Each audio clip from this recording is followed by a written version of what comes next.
जी अस्सलाम वालेकुम दोस्तों, आप देख रहे हैं देसी माहौल टीवी। देसी माहौल टीवी में आप लोगों का वेलकम। तो जी दोस्तों अभी मैं आपको अपनी जो है ना, ये देखें, ये मेरी मादी बोल रही है। ये चिनगे के साथ मैंने लगाई हुई है, यानी कि दोगले के साथ, सॉरी दोगले के साथ ये लगाई हुई है मादी।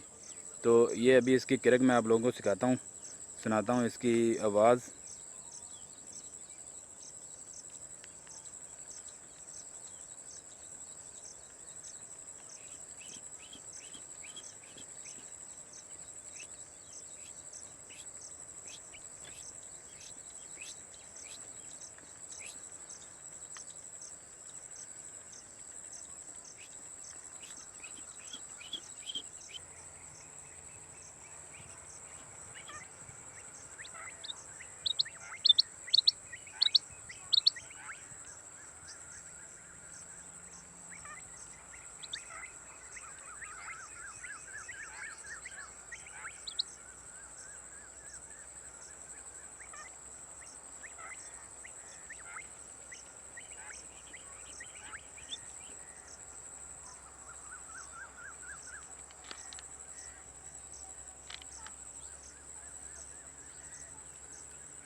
तो जी दोस्तों, ये जो आपको और मैंने आवाज़ सुनाई है, ये मेरे दोगले के साथ मादी मैंने डाली हुई है।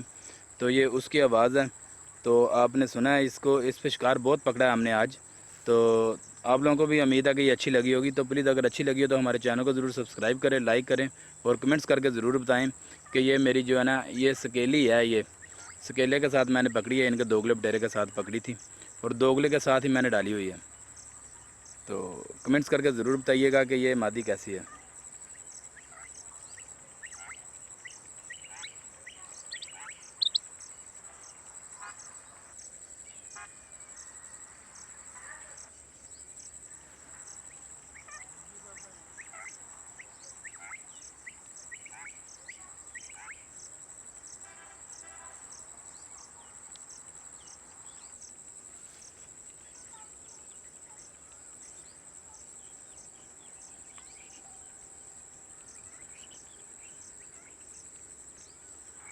तो जी दोस्तों, आपने सुनी